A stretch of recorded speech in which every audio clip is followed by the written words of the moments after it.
Hermanos, buenas noches, que el Señor les bendiga. Si les parece, vamos entonces a orar ahora por el tiempo de estudio de la palabra. Les pido por favor que oremos juntos. Oramos. Señor Dios y Padre Santo, buenas noches. Y gracias, Padre Celestial, por tu misericordia. Al decir, Señor Celestial, gracias por tu misericordia, no intentamos ser corteses. No queremos, Señor Celestial, emplear palabras que sabemos que nos has enseñado tú, pero que han perdido su valor. Te damos gracias por tu misericordia, porque solo tú, Señor amado, puedes compadecerte de la miseria que hay en nosotros, Señor. Solo tú, Señor, puedes compadecerte al ver lo que somos y cuánto te necesitamos. Y solo por tu gracia nos puedes tratar de forma tal que no recibimos, Señor Celestial, lo que nosotros merecemos, sino lo que tú consideras que es mejor para nosotros. Tú cumples tu palabra. Tú nos bendices, Señor, con tu fidelidad.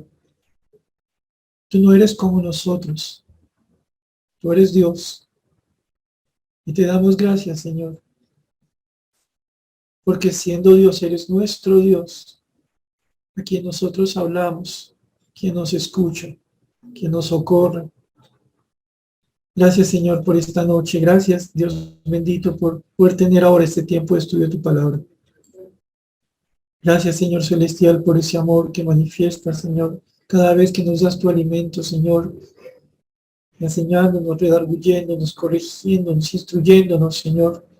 Gracias por ser como tú eres, Señor. Mas, Señor bendito, perdona nuestros pecados. Todos ellos siempre son contra ti. Y nosotros no tenemos nada que decir en nuestro favor. Solo suplicamos que nos perdones. Que sigas, Señor Celestial, limpiándonos, ayudándonos a cambiar. Y te damos gracias porque este cambio, esa guía para vivir en las horas de arrepentimiento que tú preparaste para nosotros, las aprendemos, Señor, precisamente por tu palabra. Así que te pedimos que nos enseñes, que nos hables, que quites la pesadez, incluso aquella que es normal, producto de un día de trabajo, Señor, pero también aquella que puede resultar de un malestar en el alma, de cansancio, la monotonía y demás cosas que tú conoces.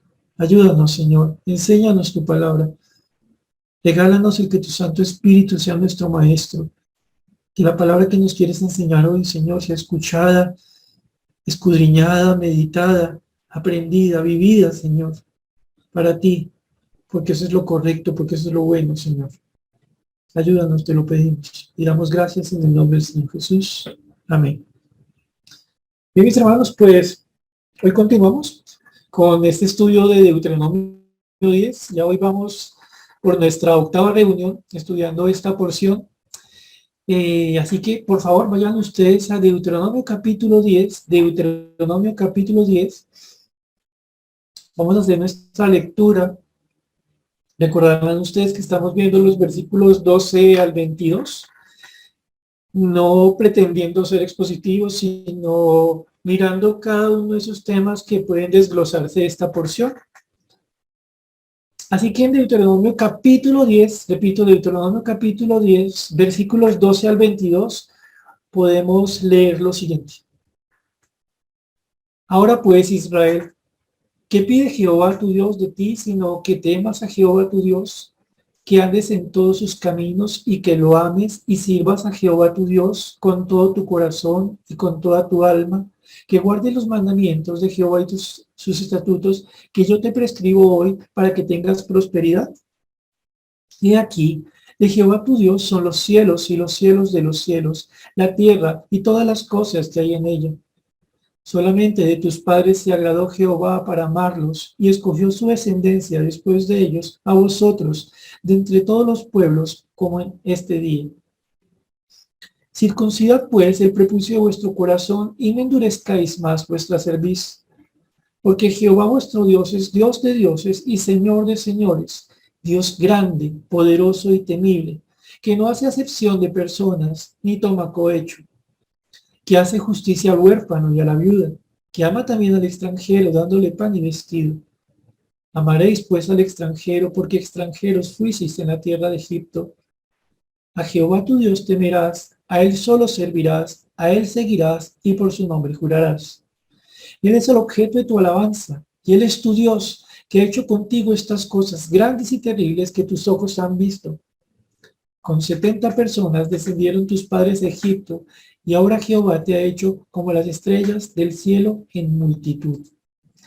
Soy recordar, mis hermanos, que nosotros, la reunión antepasada, estuvimos hablando un poquito sobre esta consecuencia que el Señor da de la bendición a quienes, como una manifestación de una correcta, de una genuina relación con Él, lo temen, andan en todos sus caminos, le aman, le sirven, guardan sus estatutos. El Señor prometió a su pueblo en este momento que quienes tal cosa hacía, que quienes tenían una genuina fe manifiesta de esta forma, podrían contar con la prosperidad de Dios, con el bien de Dios. ¿Por qué?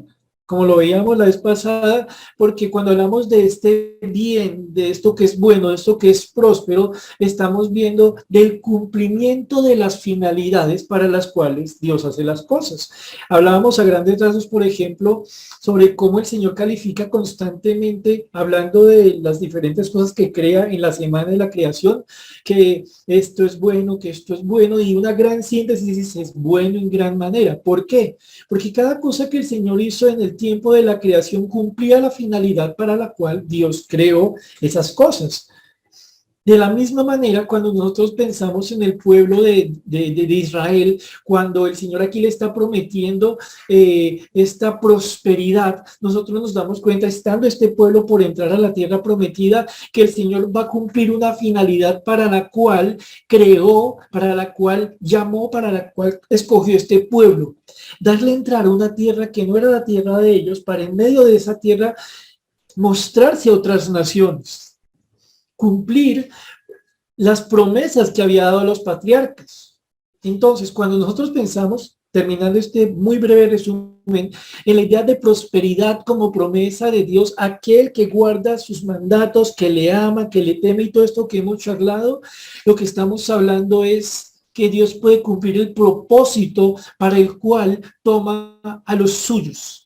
Entonces, no tiene nada que ver con que la prosperidad sea el corazón caprichoso diciéndole, Señor, ya me porté bien, ahora dame lo que yo quiero. No, el corazón que se rinde a Dios y que rindiéndose a Dios haya la alegría de estar en la voluntad de Dios. El corazón, la vida, prosperados son aquellos que están tan absolutamente apegados a su Señor que se gozan en lo que su Señor les da, que anhelan lo que su Señor tiene para ellos, aquello para lo cual les tomó. Y hoy, mis hermanos, con la ayuda del Señor vamos a avanzar otro poquito.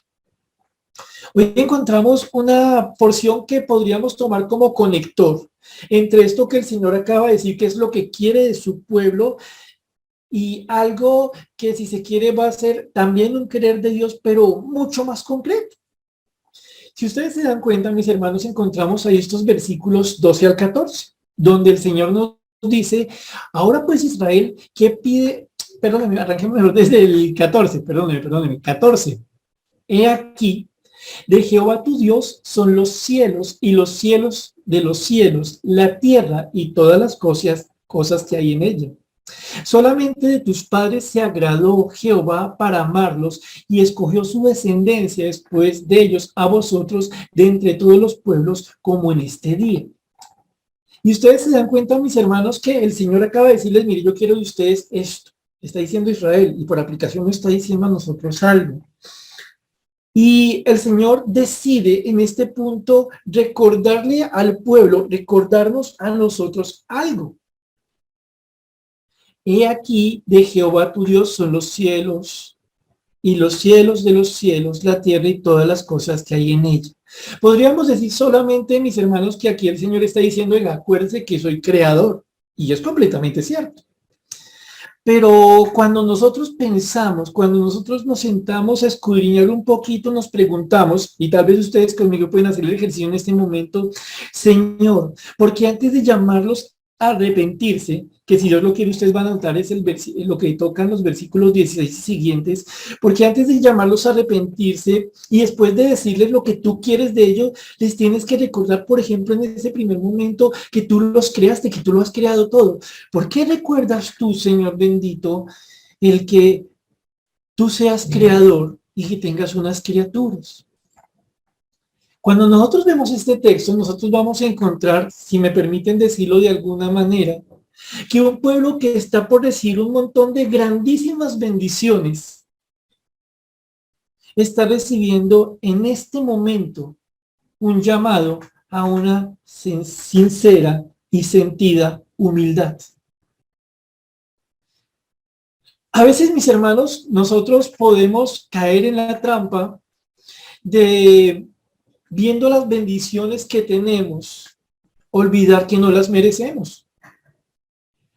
A veces, mis hermanos, nosotros podemos caer, repito, en la trampa de no considerar que lo que nosotros tenemos no es el reflejo de lo que hemos logrado con el esfuerzo, sino todo lo contrario. En este caso, como ustedes lo ven, mis hermanos, el Señor le tiene que decir a su pueblo, recuerden algo, pueblo, he aquí, pongan mucha atención, he aquí, de Jehová, tu Dios, son los cielos y los cielos de los cielos. Mira hacia arriba, pueblo. Es bonito el cielo, ¿cierto? Sí, me encanta el azul del cielo, Señor. Me encanta cuando amanece, me encanta el atardecer, me encanta cuando lo surca el arco iris, me gusta ver los pajaritos volando. Es tan bonito el cielo, Señor. Me cuesta tanto entender a veces, Señor bendito, que según las fotos que podemos ver de la NASA, el universo sea negro, con chispitas llamadas estrellitas. Pero nosotros gran parte lo vemos en un azul bello. Y aquí recordamos cómo el Señor hizo algo hermoso para que nuestra atmósfera, en conjunto con los rayos solares, den ese tono tan bello para ustedes como para mí. Pero más allá de eso, nosotros vemos el cielo y pensamos, wow, qué impresionante es esto. Hacia cualquier lugar que yo vea, si pudiera yo hacer una línea recta y viajar muchísimos, muchísimos millones de millones de millones de años luz, nunca llegaría al final. Qué impresionante, qué imponente es el cielo. ¡Wow! Ya han mandado astronautas a la Luna, ya se está especulando sobre ir a Marte, ya tenemos sondas que han salido del sistema solar. ¡Uy, Señor! Y solo tenemos una insignificante impresión de lo que es el cielo. Pero cuántas cosas ya el hombre conoce del cielo. ¡Wow, wow, wow! Aquí comienza a haber un problema. A veces, viendo cosas tan grandes como el cielo, los hombres tienden a perder la idea de que ese cielo no está así ahí por sí mismo, sino que es la obra de creación de un Dios. ¿Qué Dios? El que es Señor de ellos. Por eso no tenemos aquí, mis hermanos, como el Señor aquí le está diciendo por medio de Moisés al pueblo, los cielos que ustedes ven y los cielos que están más allá, los cielos más altos, los que llamaríamos aquí los cielos de los cielos, son de Dios. Uy, sí, Señor, qué impresión. Gracias por recordarlo. Pero no lo voy a dejar ahí. Quiero que pienses algo israelita, quiero que pienses algo cristiano. La tierra y todas las cosas que hay en ella también son de Dios. Bueno, sí es cierto, y vemos las montañas, y vemos las praderas, y vemos los ríos, los bonitos, ¿no? Como el río Bogotá. Vemos todas las cosas que hay en la tierra y decimos, wow, qué bonito es todo esto, qué chévere que es la tierra.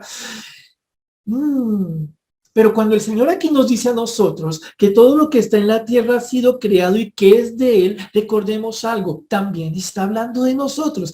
Recuerden que estamos con una pregunta frente a nosotros. ¿Por qué el Señor, acabando de pedirle a su pueblo una serie de actitudes de su corazón, y estando a puertas de hablarle de arrepentimiento, de circuncidar el corazón, de doblar la cerviz, porque el Señor viene en este punto a hablar de la creación? Sin duda alguna, diría yo, porque hay un punto entre reconocer lo que Dios quiere de nosotros, lo que nos ha mandado, y ese llamado al arrepentimiento en que algo tiende a estorbar. ¿Cuál? Si ustedes le echan cabeza a mis hermanos, es uno de los mayores problemas que nosotros tenemos en esta vida: el orgullo, la soberbia, la altivez. Todas esas manifestaciones de un corazón que está demasiado ocupado consigo mismo. Y aclaremos una cosa y seamos sinceros en esta también. Este no es un asunto solamente de las personas que no conocen a Dios. El Señor le está escribiendo aquí, le está mandando aquí a un pueblo que es escogido suyo. Aquí no le está diciendo a un pueblo, si usted llegara a creer en mí, tal cosa. No, está tratando a este pueblo como un padre le habla a su hijo, como un pastor trata a sus ovejas. Aquí le está hablando con personas que conocen de Dios. Jehová, tu Dios. No Jehová el Dios que quiero que conozcas, sino Jehová tu Dios. Te dice lo siguiente: recuerda de quién son los cielos, recuerda de quién es la tierra y todo lo que hay en ella, sí, tú incluido. Pero Señor, yo entiendo eso, diría alguno de los presentes, y algún israelita, nunca se ha salido de mi cabeza. Cuando nosotros nos damos cuenta en este punto que el Señor nos llama la atención sobre esto, tenemos que aceptar algo. Dios no habla por hablar. Dios no escribe por escribir. Cada que Dios dice algo, sea una exhortación, sea un mandato, sea lo que sea, nosotros tenemos que preguntarnos, mis hermanos, con toda humildad: Señor, ¿tú por qué me estás diciendo esto? ¿Por qué en medio de lo que me estás diciendo a puertas de entrar a la tierra prometida, diría un israelita? ¿O por qué en medio de la vida de un cristiano en la ciudad de Bogotá o cualquier otra ciudad del país que quiere conocer más de ti, es detenido por ti para que recuerde que tú lo has creado todo, incluyéndome a mí mismo? Y es que no solo está aquí, está en muchas otras porciones, pero acompáñenme un momentico un par de citas donde esta realidad de ser creados es muy importante de recordar. Vamos un momentico, mis hermanos, a Nehemías capítulo 9, Nehemías capítulo 9, versículo 6.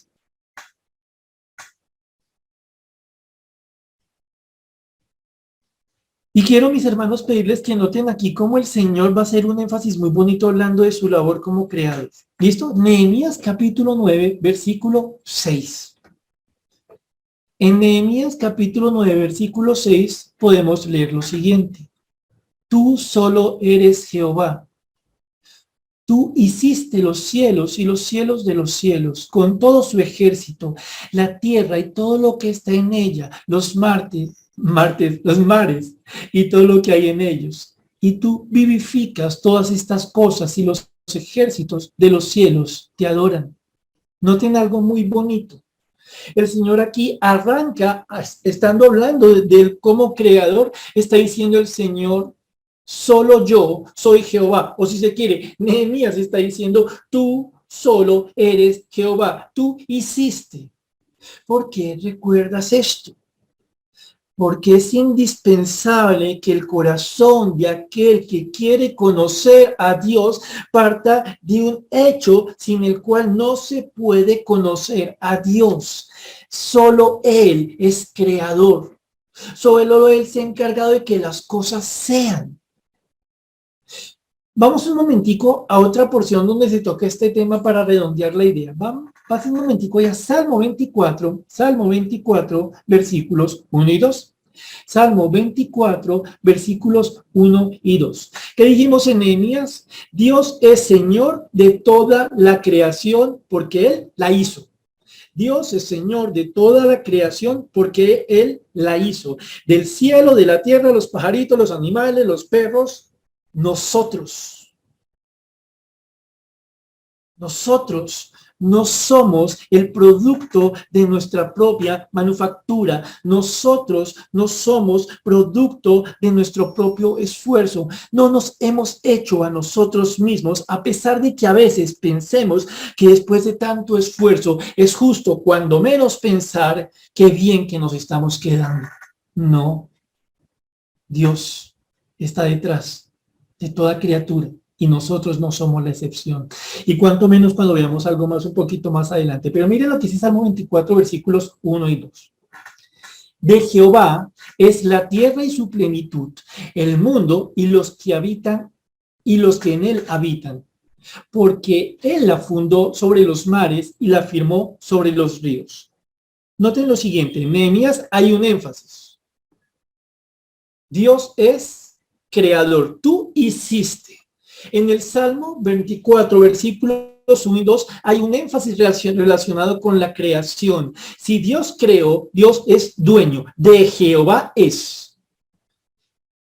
En el contexto que estamos viendo nosotros en Deuteronomio, y claro que aplica para nosotros cuando pensamos en nuestra realidad de creyentes, repito, tenemos que detenernos aquí a pensar un momento. ¿Qué consideramos de nosotros mismos? ¿Realmente nosotros pensamos que somos producto de la obra de Dios? Si esto es cierto, si ustedes y yo coincidimos en una verdad incuestionable, es decir, que nosotros somos la obra de las manos de Dios, debemos necesariamente aceptar la consecuencia. ¿Cuál es la consecuencia de aceptar que somos criaturas de Dios? Que le pertenecemos a Él y por ende, que perteneciéndole a Él, Él puede hacer con nosotros lo que quiera y que solo nos realizamos, solo tiene sentido nuestra existencia en tanto cumplimos la voluntad de nuestro Creador. Los israelitas están a puertas de entrar a la tierra prometida. Sí, lo hemos dicho y lo sabemos de la palabra leche que tierra que fluye leche y miel, donde van a encontrar casas, cementeras, cosechas que ellos no sembraron, que ellos no pusieron. Dios les va a dar eso.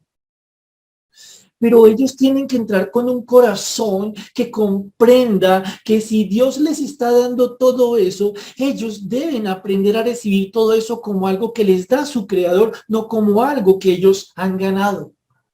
Como ustedes y yo lo sabemos, mis hermanos, el pueblo judío, o por lo menos una cantidad considerable de ella, hablo cuando menos de lo que vemos en la palabra de Dios, fue un pueblo soberbio, fue un pueblo orgulloso, fue un pueblo que creía que era más que los demás. ¿Por qué? Porque ellos se consideraban los dueños del Dios verdadero, que porque a ellos se les había revelado la palabra, que porque ellos tenían a los patriarcas en su línea de ancestros. Como ustedes lo han escuchado en otras ocasiones, y esto todavía lo recuerdo, pues cuando lo leí me parecía broma, pero sucedió.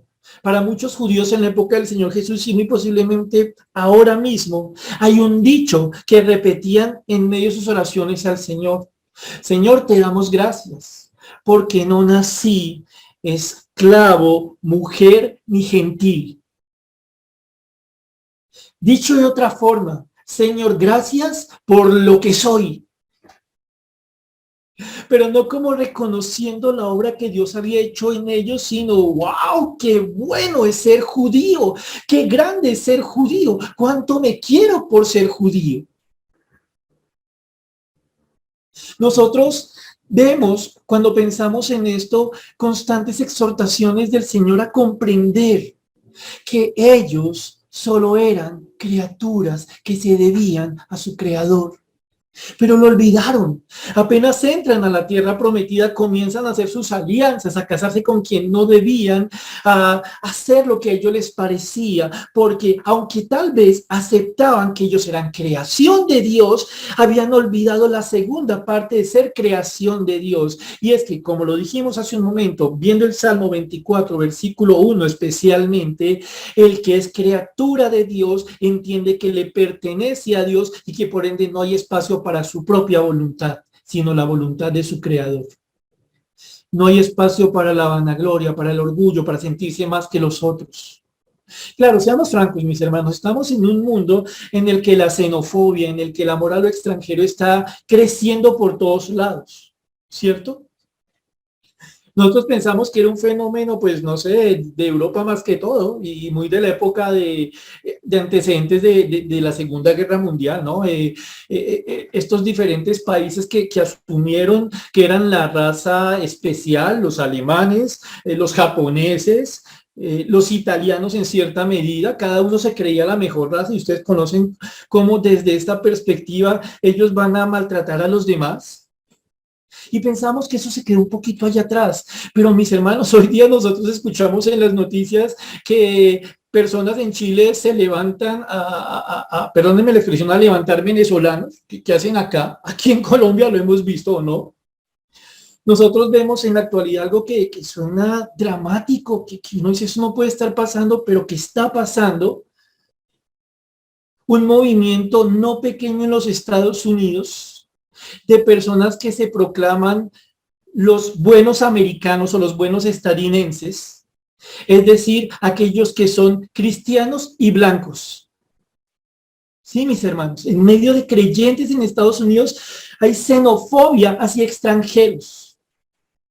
Y uno dice, Señor, en la actualidad se está notando un creciente amor por uno mismo, un creciente olvido de que aquel que es creado por Dios debe entender que lo único bueno que tiene es que Dios lo creó y que debe buscar la voluntad de su Señor. Sí, mis hermanos, pero quiero traerlo un poquito más cercano a nosotros. Mano, tal vez usted esté tomando nota, tal vez esté escuchando con calma, Dios quiera que sea así, pero quiero invitarle a que haga una pausita pequeñita, que hagamos una pausita pequeñita. No lo anote, solo por favor contéstelo en su alma, ahí delante del Señor. ¿Qué impacto tiene para su vida saber que usted es una criatura de Dios? Ojo, no le estoy preguntando que es salvo, eso lo vamos a ver más adelante. Por ahora, solo una pregunta, sinceramente, allá en el alma, a solas delante de Dios. ¿Qué relevancia tiene para su vida? ¿Qué relevancia tiene para mi vida saber que yo soy una criatura de Dios? Tal vez a usted le pase lo que me podría estar pasando a mí o a cualquier otro, y es que tengamos que contestar allí en el alma sinceramente, hermano, yo no pienso mucho en eso. Yo sí creo que soy creado, pero no he pensado mucho en que por ser creado me deba completamente a Dios. Pero sí, recordamos lo que acabamos de leer. El que es creado por Dios sabe que le pertenece a Dios y que no hay espacio para su propia voluntad. Nada está por encima del Creador en aquel que reconoce que es una criatura. Si ustedes se dan cuenta, mis hermanos, estamos en un mundo que, como dijimos hace un momento, es completamente adverso ante esta realidad. Les repito, ya hay cristianos que están vanagloriándose de su ser cristiano y de su raza. Pero a nosotros nos corresponde preguntarnos en la actualidad, a sabiendas que debemos andar en la voluntad de Dios todos los días, ¿qué impacto tiene para mí saber que Dios me creó y que Él es mi dueño? ¿Cierto? Es una buena pregunta. Claro, yo entiendo que para algunas personas este tema de la creación debe entenderse más en términos de como yo soy criatura de Dios, entonces tengo que cuidar muy bien mi cuerpecito, sacar buenos músculos, el cabello, si tocar lentes, que el pantalón quede bonito, que orme, que esto y aquello, u otros, incluyendo cristianos, tenemos que cuidar mucho más al mundo, tenemos que afiliarnos a Greenpeace cristiano, cosas por el estilo. Y si nos damos cuenta, para algunas personas, el aceptar la realidad de la creación se ha vuelto un enfocarnos en la creación y no en el creador. Hay personas en la actualidad que están mucho más preocupadas por qué va a pasar con diferentes especies, con el agujero en la capa de ozono, con el calentamiento global, que cómo está mi relación con Dios, que Dios, el Dios que me creó. ¿Lo han visto? ¿Han visto las multitudes que salen a marchar exigiendo que no se usen más aerosoles? Pero el absoluto silencio que está en términos de ¿cómo estás tú con el Dios que te creó? Entonces, estamos aquí analizando brevemente por vía de preguntas cómo el Señor está poniendo a su pueblo a pensar en que Él es el creador de todo, arrancando por nosotros mismos. Y hemos visto entonces una primera consecuencia. Recuerden algo que estamos viendo los versículos antecedentes. Israel, yo quiero de usted, pueblo mío, creyentes, yo quiero de ustedes que aprendan a temerme, a andar en mis caminos, a amarme, a servirme y a guardar mis mandamientos. Es mi voluntad para con ustedes, prosperar sus vidas, que sus vidas cumplan el propósito para el cual yo los tomé para mí. Y entonces les llamo a darse cuenta que todos israelitas y nosotros debemos tener en nuestra cabeza que somos criaturas de Dios y que consecuentemente Dios, siendo nuestro dueño y creador, es el único que puede tomar las riendas de nuestras existencias, de nuestras vidas. Ahora miren algo más, mis hermanos, cómo el versículo 15 nos da otro elemento. El versículo 15, donde leemos lo siguiente, estamos en Deuteronomio capítulo 10. Solamente de tus padres se agradó Jehová para amarlos, y escogió su descendencia después de ellos a vosotros, de entre todos los pueblos, como en este día. Entonces, recuerden, ¿qué está haciendo aquí el Señor? Está poniendo al pueblo a pensar, mira, hay dos grandes razones por las cuales ustedes deben ocuparse de buscar vivir para mi gloria, para mi honra, para agradarme. Hay dos grandes razones en medio de lo que estamos leyendo. Una, son mis criaturas, son míos, son míos. Segunda cosa, yo los escogí. El Señor le está diciendo a Israel por medio de su siervo Moisés, repitiéndoles la ley en este caso, solamente de tus padres, se habla aquí de Abraham, Isaac, Jacob, los ancestros que algunos judíos tomarían como señal de estatus, contestándole al Señor Jesucristo unos fariseos para refutarlo, decían, nosotros no somos hijos de fornicación, somos descendientes de Abraham, ese es nuestro estatus. Nosotros no necesitamos ser creyentes, nosotros no necesitamos guardar la ley como lo manda Dios, con que seamos judíos, con que seamos israelitas de pura cepa y vamos bien. Uy, hermanos, qué problema. Porque estos hombres habían perdido todo el rumbo de quién era Dios y qué era lo que quería Dios. Entonces aquí el Señor le está diciendo a Israel, solamente de tus padres se agradó. La palabra agradó es bien bonita. La palabra agradó significa que Dios agarró al pueblo de Israel. Bueno, en este caso, más específicamente a los ancestros, a los patriarcas de los israelitas, los agarró para sí, para hacerlos el objeto de su afecto. Los tomó para sí, para amarlos de forma muy especial. Solamente tus padres se agradó Jehová para amarlos. Si se acuerdan, mis hermanos, que en el versículo 12 el Señor nos dice que nosotros lo debemos amar a Él. Y entonces aquí, ¿qué nos dice ellos? Recuerden, ya los amé primero. El Señor ha cogido a este pueblo, lo ha agarrado para sí, para amarlo, ese afecto entrañable del Señor. Pero no fue un afecto, no fue un amor que se quedó en el deseo, como el amor platónico, como el amor de las ideas, como el, ay, tan bonito que sería querer a Israel, ay, tan chévere que sería querer esa nación. No, no, no, no, no. Aquí el Señor dice que este amor se convirtió en una acción, escogió, seleccionó, entresacó.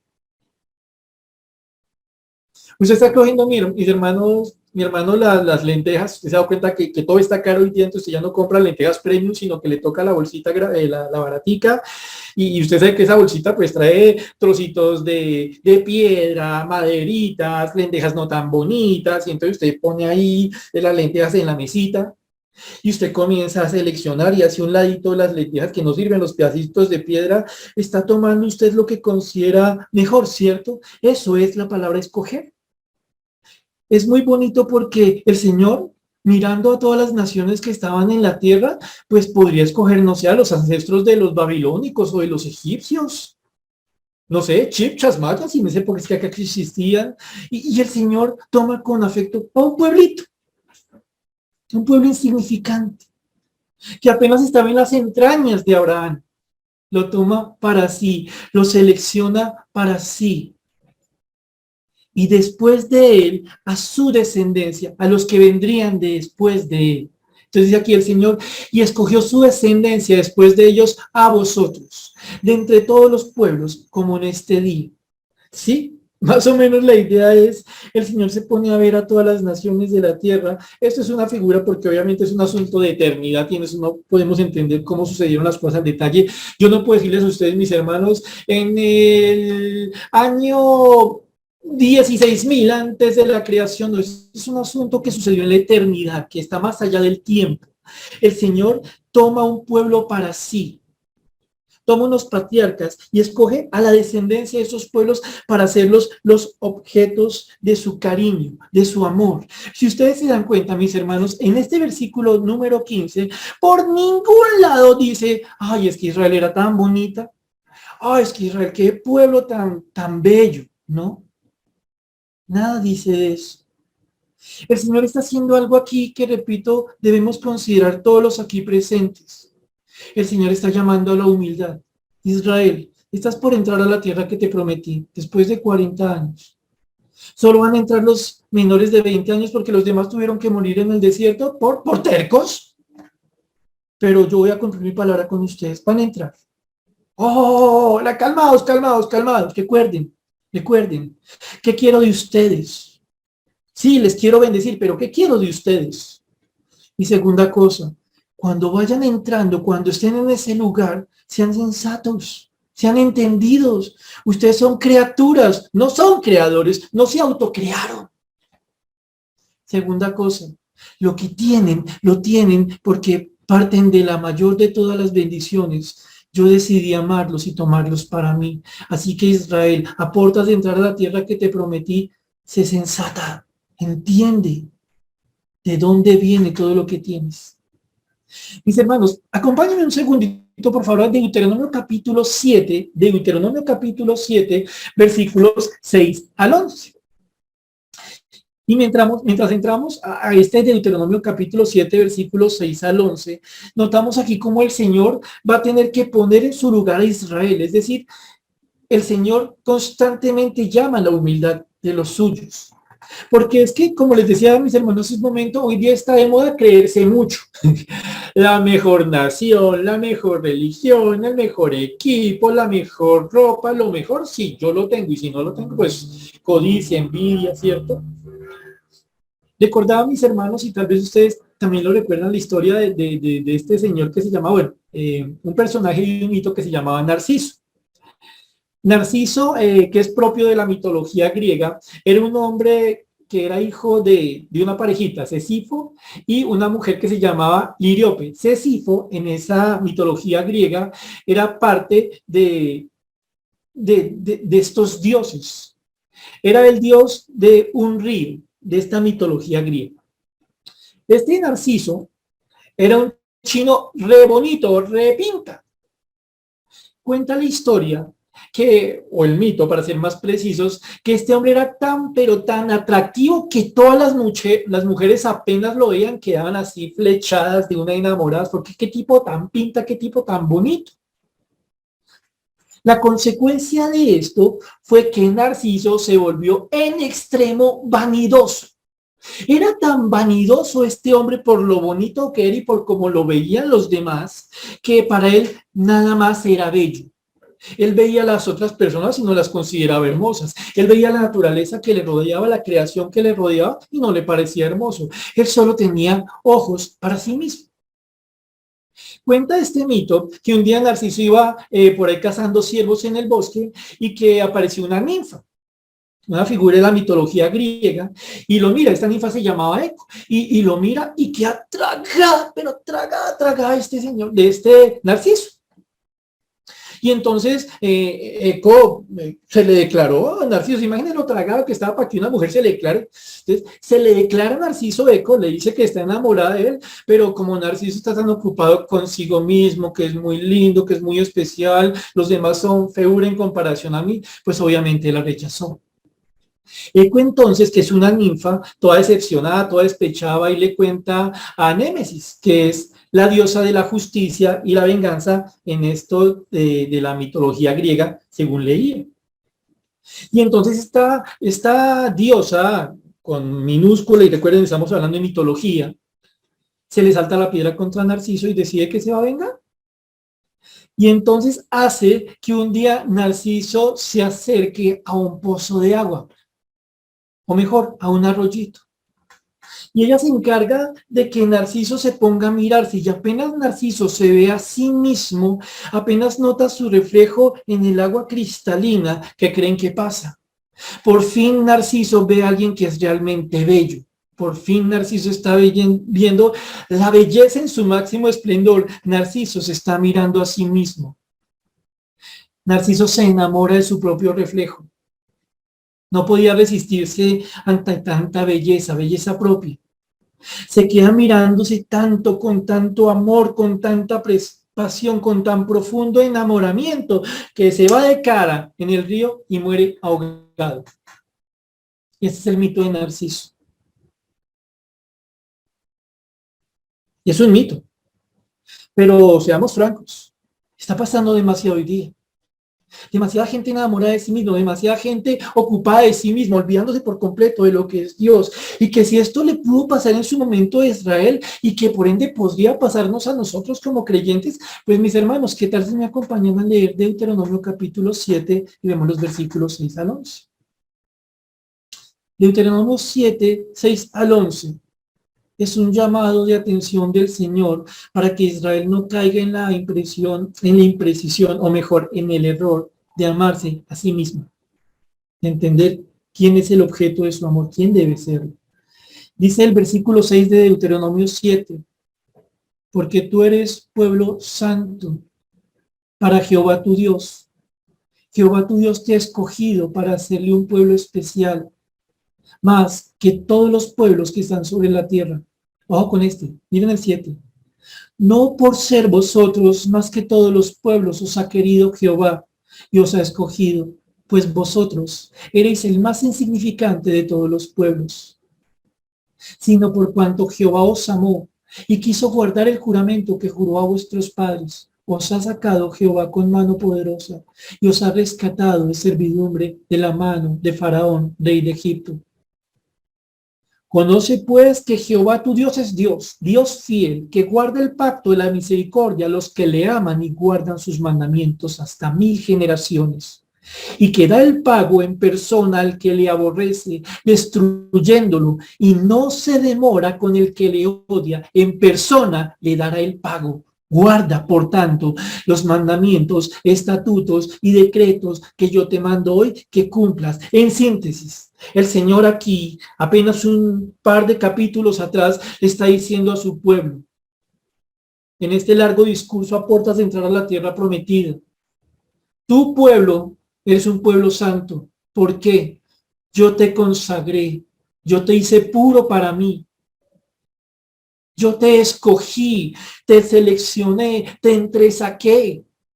Claro, Señor, así debía ser. Somos israelitas. No.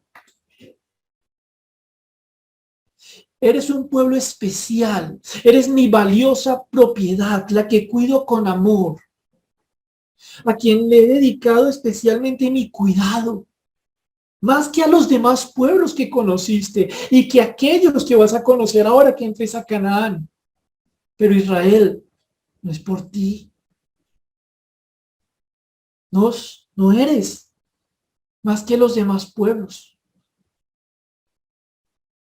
Israel, tú eras el más insignificante, y la palabra insignificante es bien diciente, significa el que tenía la cantidad más corta, el que era más escaso entre todos los pueblos. Ese eres tú, Israel. Esa es tu realidad, Israel. ¿Cómo te olvidas? ¿Cuál es tu realidad?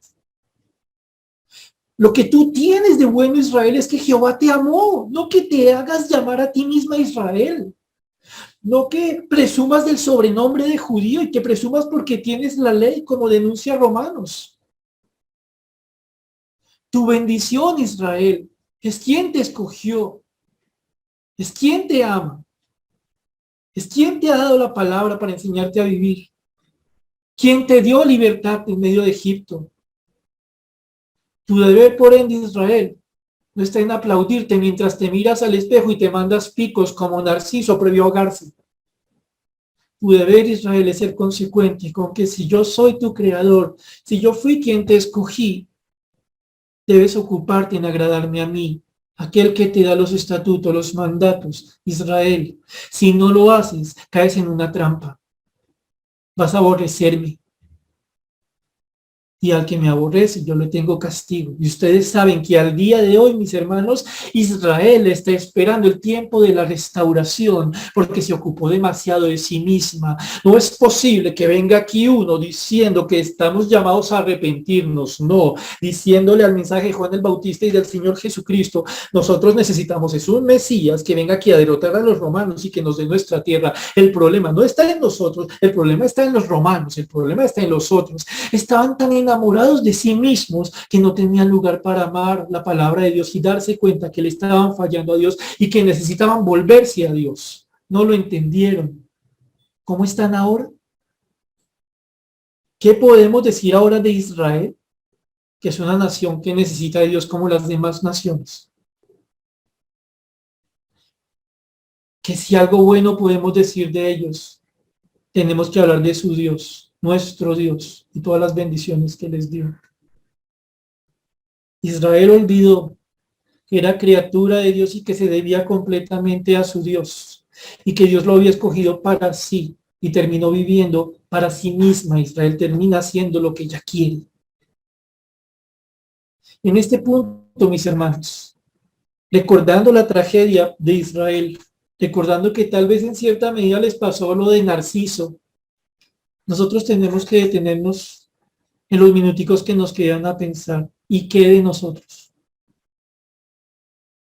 Hace un momento les preguntaba a ustedes, mis hermanos, ¿qué valor tiene para ustedes? A la vez que me preguntaba yo, ¿qué valor tiene para mí saber que soy creación de Dios?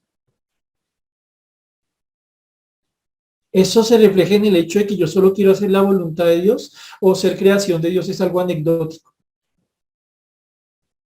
sin importancia?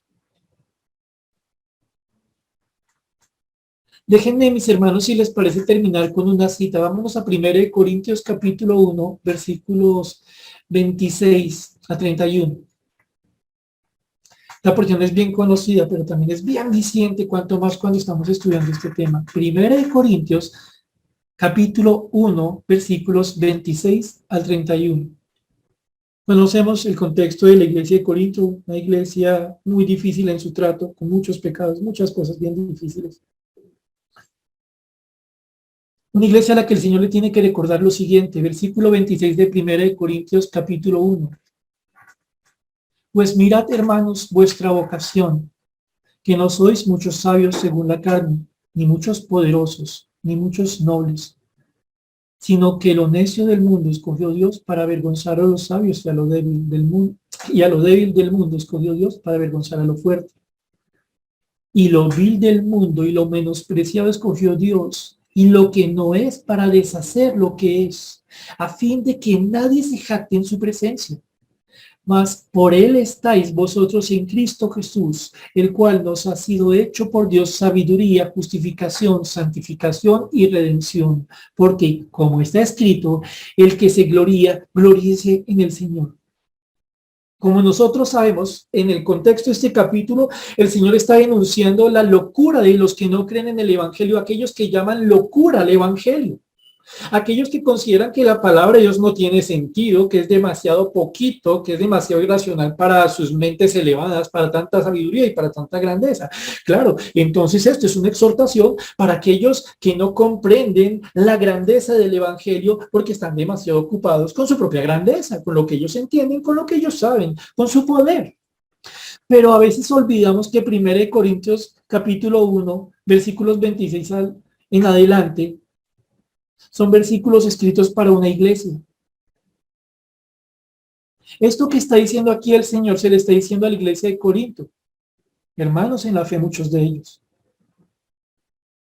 De manera tal que aquí ustedes y yo tenemos que también hacer una parada y ponernos a pensar una vez más. ¿Será que lo que tú le decías a la iglesia de Corinto, Señor, a esos creyentes, nos lo dices hoy por algo? Claro que nos lo dice por algo. Dios no habla por hablar. ¿Qué le decía el Señor a grandes rasgos según lo que acabamos de leer? Miren a qué les llamó, o miren cómo fue la forma en que Dios les llamó, su vocación. Miren las bases.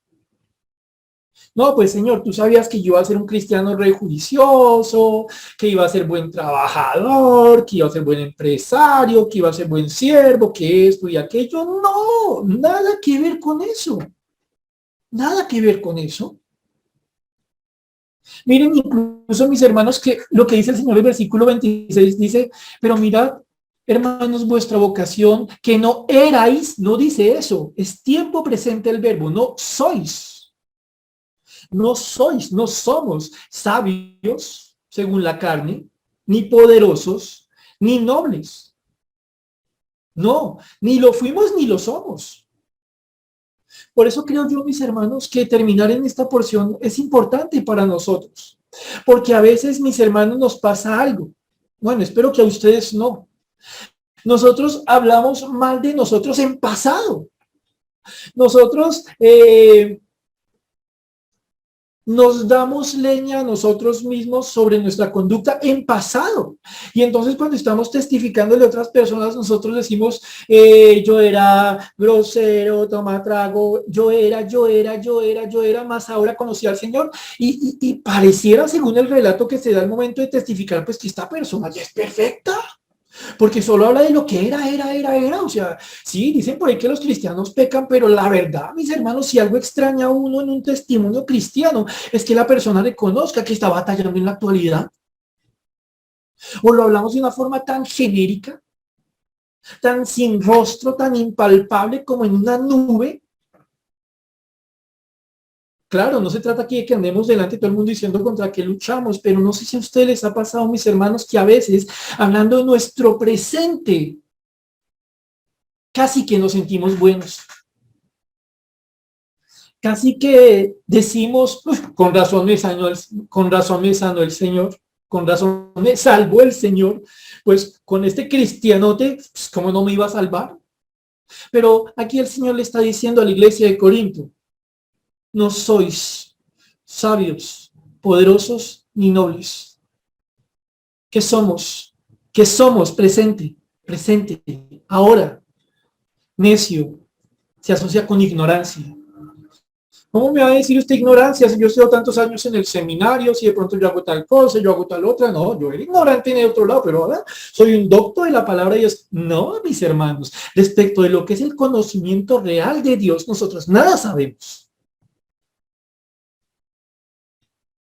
Solo sabemos que nada sabemos y que contamos con la bendición que en Dios vamos creciendo en el conocimiento para poderlo obedecer, pero seamos sensatos y reconozcamos nuestra necedad. Somos ignorantes y necesitamos que sea Dios quien nos enseñe. Sino que lo necio del mundo escogió, miren una vez más, lo mismo que vimos nosotros de Israel, ahora nos lo dice a nosotros, sino que de lo necio del mundo escogió, seleccionó Dios, ¿con qué fin? Avergonzar, quitarle la honra a los sabios, a los que se querían muchos de este mundo.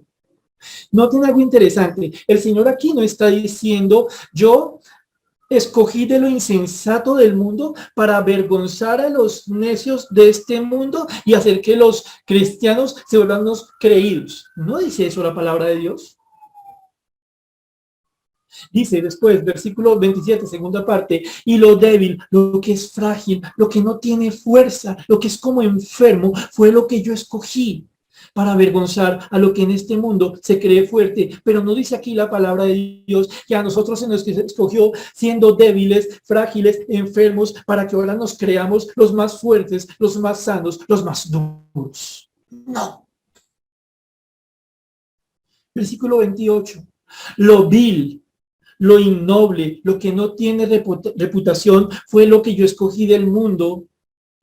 Yo escogí del mundo lo menospreciado, lo que los demás consideran como nada. Yo escogí lo que no es, para lo que los que se creen mucho se den cuenta que de nada les sirve, acabar ese orgullo. Pero una vez más, no es para que lo que era vil, para que lo que era menospreciado, ahora se crea gran cosa por sí mismo. Aquí nosotros encontramos, mis hermanos, un llamado de atención por parte del Señor. Gloria a Dios por aquello de lo que Él nos libró. Gloria a Dios por aquello de lo que Él nos sacó. Gloria a Dios porque de alguna forma nos sacó de un Egipto que cada uno de los aquí presentes conocíamos. Pero no para caer en la soberbia que nos lleva a vernos a nosotros mismos con tan profunda belleza que nos enamoramos de nosotros y renunciamos a cambiar. Se dice, mis hermanos, y no en pocas ocasiones, yo soy así. Pero eso no es una excusa. Eso es un síntoma de un corazón enfermo. Decimos a veces, aquí siempre las cosas se han hecho así. Pero tenemos que aceptar que cuando estamos diciendo eso de forma terca, lo que estamos diciendo en el fondo es que estamos enamorados de cómo hacemos las cosas. Cuando nosotros nos plantamos en nuestro presente como inamovible, como perfecto, como tan hermoso, tenemos el riesgo de hundirnos y caer. Todos los aquí presentes, ninguno tiene lugar a la excepción. Necesitamos reconocer nuestra necesidad de conocer de Dios para que diariamente nos libre de nuestra necedad. De conocer que fuimos escogidos por Dios, aunque nunca fue merecida esa elección. Nosotros necesitamos reconocer delante de Dios que no tenemos fuerza, que somos frágiles, que andamos como enfermos. Claro, Dios nos ha enseñado cosas. Claro, hemos avanzado en el camino, pero nunca hemos avanzado tanto como para decirle al Señor, déjame caminar y después me alcanzas. Delante de nuestro Señor, por nosotros mismos no tenemos ninguna reputación. Delante de nuestro Señor, por nosotros mismos, tenemos que reconocer que por nosotros mismos debiéramos ser menospreciados. Dice el versículo 29, a fin de que nadie, y nadie es nadie, se jacte en su presencia, y esto no excluye a los creyentes. Debo repetir aquí, mis hermanos, que cuando pensamos en este versículo que estamos viendo ahí en Deuteronomio capítulo 10, creo que el Señor nos está diciendo, hagamos una pausa, detengamos. Me refiero específicamente a la Iglesia Bautista Getsemaní Castilla. ¿Cómo nos vemos a nosotros mismos, mis hermanos? ¿Como una iglesia muy grande? ¿Como una iglesia con muchos siervos? ¿Como una iglesia con mucho conocimiento de la palabra? ¿Como muy fuertes? ¿Qué tenemos nosotros que no nos haya dado Dios?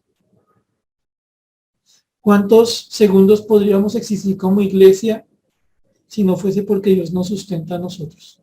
Me refiero a todos mis hermanos que son siervos en este momento. ¿Cuánto podría servir usted a Dios sin Dios? ¿Cierto que no se puede? Me refiero a los padres, a las madres. Seguramente con el Señor aprendió usted muchas cosas. Cómo tratar a su esposa, cómo tratar a su esposo, cómo tratar a sus niños. Pero ¿lo aprendió por usted mismo? ¿Lo puede hacer por usted mismo?